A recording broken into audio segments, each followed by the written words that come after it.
Konten ini dibuat untuk didengar, bukan untuk ditatap. Fokus pada audio dan cerita dengan visual sebagai pelengkap saja. Cocok kamu dengarkan sambil kerja atau santai tanpa editing ribet. Selamat menonton. Halo, bersama kami lagi di sini Tokopedia. Hari ini kita akan membahas sesuatu yang sangat besar.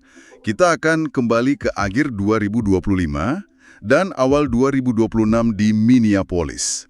Kita akan membedah sebuah peristiwa yang oleh Departemen Keamanan Dalam Negeri itu disebut sebagai operasi imigrasi terbesar yang pernah ada. Betul.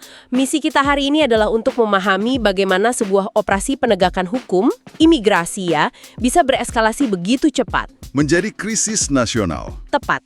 Puncaknya itu bukan hanya protes massa, tapi 2 insiden penembakan fatal. Korbannya warga negara Amerika Serikat, ditembak oleh agen federal. Wow. Jadi, kita akan lihat kronologinya dan mencoba menjawab gimana ini bisa terjadi. Oke, mari kita mulai dari akarnya. Sumber-sumber ini menunjukkan bahwa sebelum operasi ini punya nama resmi pun, ketegangannya itu sudah terasa di Twin Cities. Apa sih sebenarnya pemicu utamanya? Pemicunya itu ada 2 dan ini bekerja bersamaan, kayak bensin dan korek api gitu. Oke. Pertama, ada fokus yang sangat intens dari pemerintah federal pada kasus-kasus penipuan bantuan publik di Minnesota. Seperti kasus Feeding Our Future itu ya? Tepat, kasus itu dan investigasi pusat penitipan anak. Masalahnya, banyak kasus ini melibatkan individu dari komunitas Somali Amerika. Ini kan menciptakan sebuah narasi. Dan yang kedua, si korek api ini pasti retorika politiknya. Persis. Sumber-sumber kita mengutip pernyataan Presiden Trump waktu itu yang menyebut komunitas Somalia, sampah dan Minnesota lubang neraka. Itu kata-kata yang sangat keras. Pasti ada reaksi dari pejabat lokal kan? Tentu, Gubernur Tim Walz bereaksi keras. Tapi, kerusakan psikologisnya itu sudah terjadi. Retorika seperti itu menciptakan iklim ketakutan yang nyata. Senyata apa? Laporan dari awal Desember 2025 itu melukiskan gambaran yang suram. Area bisnis kayak Carmel Mall itu disebut jadi kota hantu. Sepi total? Sepi total, orang takut keluar. Bahkan klinik kesehatan melaporkan banyak pasien membatalkan janji temu. Bayangkan, orang sampai takut berobat. Gila, jadi di tengah atmosfer yang sudah tegang ini, operasi ICE mulai meningkat di awal Desember. Iya. Mari kita urutkan kejadiannya. Tanggal 3 Desember, Wali Kota Minneapolis, Jacob Frey, coba melawan ya. Betul, dia menandatangani perintah eksekutif yang melarang penggunaan lahan parkir kota untuk operasi imigrasi. Sebuah langkah simbolis. Tapi itu menunjukkan ada perlawanan dari pemerintah kota. Itu tembakan peringatan pertama dalam konflik antara lokal dan federal. Nah, besoknya, tanggal 4 Desember, ketegangan itu turun ke jalan. Apa yang terjadi? Agen ICE mendatangi sebuah restoran populer, Hola Arepa. Di saat yang sama, di Cedar Riverside, jantung komunitas imigran, ada doa bersama. Oke. Dan yang menarik adalah siapa yang hadir di doa bersama itu. Kepala Polisi Minneapolis. Tunggu, Kepala Polisi Kota hadir di acara komunitas yang jelas-jelas menentang operasi federal di kotanya. Tepat. Itu sinyal yang sangat kuat. Ini bukan lagi soal imigrasi, ini soal yurisdiksi. Siapa yang melindungi warga kota ini? Ini menunjukkan perpecahan yang dalam sekali ya. Persis, polisi lokal tuh seperti terjepit di tengah. Nah, besoknya 5 Desember, ICE mengumumkan 12 penangkapan. Dan sebuah video yang sangat mengganggu beredar. Video yang mana? Video orang-orang dengan tangan dan kaki terbelenggu menaiki pesawat sewaan di bandara Minneapolis. Seperti tahanan perang. Betul. Data penerbangan menunjukkan tujuannya ke Louisiana, yang oleh New York Times disebut ibu kota deportasi AS. Jadi ini jalur cepat keluar dari negara. Dan jumlahnya terus nambah kan? Terus. Tanggal 8 Desember, angkanya naik jadi 19 orang. 8 diantaranya orang Somalia. Ini seolah mengkonfirmasi ketakutan terburuk komunitas itu. Bahwa mereka memang jadi target. Iya. Lalu tanggal 9 Desember, ada insiden di Universitas Augsburg. Agen IC menargetkan seorang mahasiswa, mengklaim dia pelaku kejahatan seksual. Dan laporannya? Laporan investigasi media tidak menemukan bukti apapun. Ini mengirim pesan bahwa tidak ada tempat yang aman, bahkan kampus. Dan bulan itu ditutup dengan kekerasan. Tanggal 14 Desember, ada konfrontasi antara pengunjuk rasa dan agen federal. Benar, laporan menyebutkan penggunaan gas iritan kimia. Jadi, sebelum kita masuk 2026, semua elemen untuk sebuah ledakan besar itu sudah ada. Oke, memasuki tahun baru, situasinya meledak.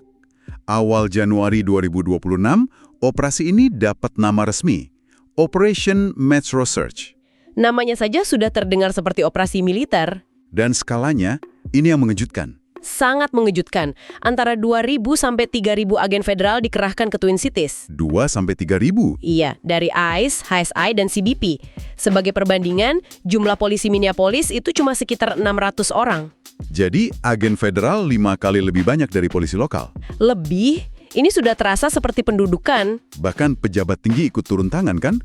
Ada video Menteri Keamanan Dalam Negeri saat itu, Kristi Noem. Betul, ikut dalam salah satu penangkapan di St. Paul, pakai rompi taktis seolah di zona perang.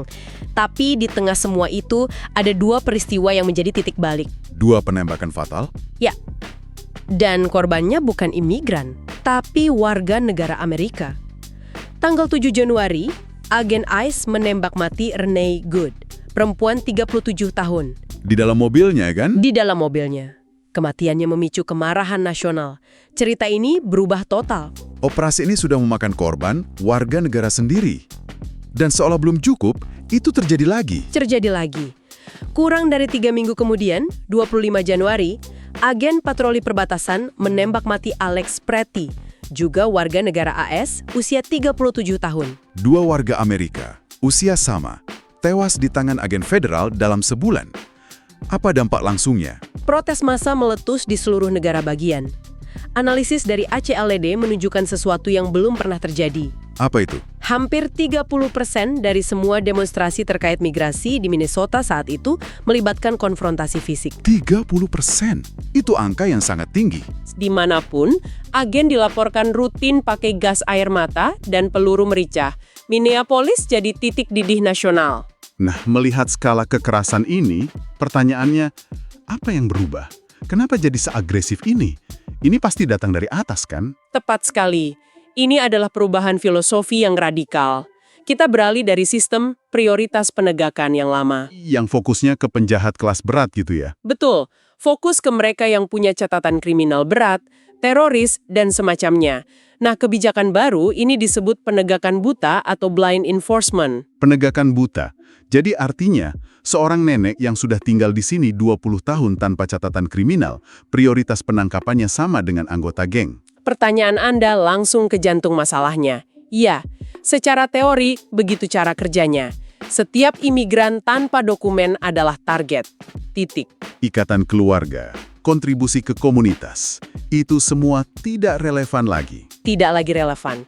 Konsep diskresi penuntutan, di mana petugas di lapangan bisa memilah kasus, itu dihapuskan. Ini pasti menciptakan perpecahan di dalam ICE sendiri. Saya baca di salah satu analisis Anda, ada konflik internal yang serius. Sangat serius. ICE itu punya 2 cabang utama. Ada IRO yang tugasnya menangkap dan mendeportasi. Itu yang kita kenal sebagai ICE. Iya. Tapi ada juga HSI, Homeland Security Investigations. Mereka ini badan investigasi kriminal, setara FBI, menangani perdagangan manusia, penyelundupan senjata, kejahatan cyber. Dan di sini konfliknya. Sumber Anda menyebutkan 19 pimpinan HSI meminta untuk dipisahkan dari ICE. Benar. Mereka menandatangani surat bersama. Ini seperti para detektif elit minta cerai dari polisi patroli. Apa alasannya? Karena operasi Arrow yang sangat politis ini merusak pekerjaan mereka. Bayangkan, Anda agen HSI yang butuh saksi dari komunitas imigran untuk kasus perdagangan manusia. Mereka tidak akan mau bicara. Tentu saja tidak. Seragam Anda sama dengan orang yang menangkap tetangga mereka. Kredibilitas HSI hancur. Dan teknologi justru memperburuk masalah ini kan? Nama Palantir terus muncul. Ya, Palantir ini perekat teknologinya. Mereka membangun sistem manajemen kasus seperti ICM and Falcon-Say yang menyatukan semua database. Jadi informasi dari investigasi kriminal HSI Bisa dengan mudah diakses dan digunakan oleh ARO untuk operasi deportasi sipil. Batasnya jadi kabur. ini mengerikan. Dokumen FOI yang Anda sertakan menunjukkan teknologi ini dipakai untuk melacak keluarga dari anak-anak tanpa pendamping. Tepat.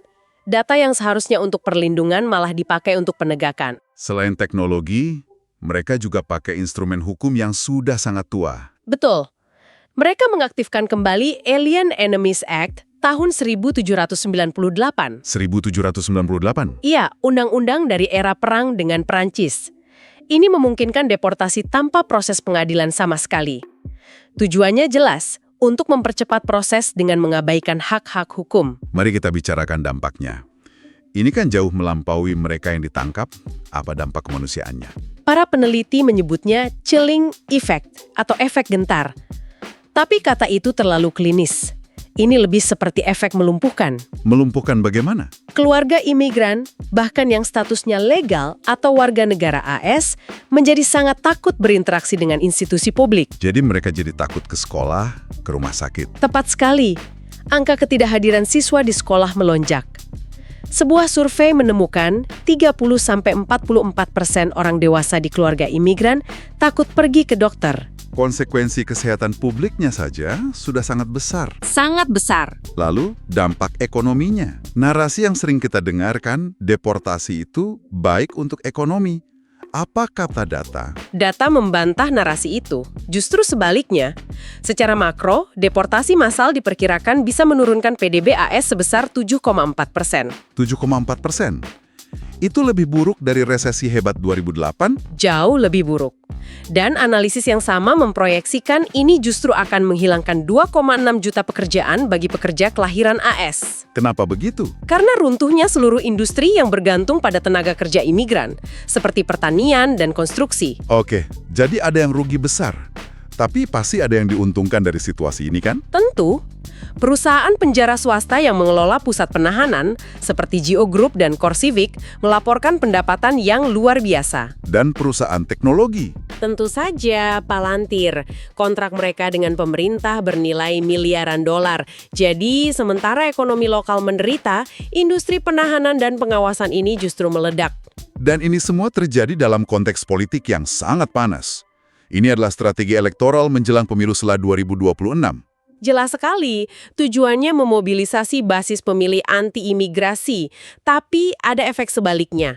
Taktik kekerasan di Minneapolis, terutama penembakan warga AS itu, mulai mengasingkan pemilih moderat.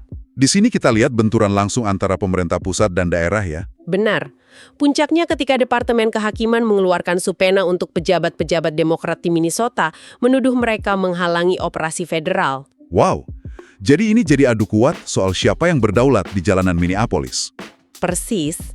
Kalau kita lihat dari kacamata global, apa pesan yang dikirim oleh peristiwa ini tentang kondisi demokrasi di Amerika? Laporan dari Democracy Meter, The Century Foundation, menyebut Amerika sedang mengalami apa yang mereka sebut belokan otoriter. Belokan otoriter. Iya, praktek-praktek seperti ini menargetkan kelompok etnis tertentu, mengabaikan putusan pengadilan, menggunakan aparat federal untuk menduduki kota, itu semua ciri khas negara non-demokratis. Jadi, setelah kita menelusuri semua ini, gambaran yang muncul sangat jelas.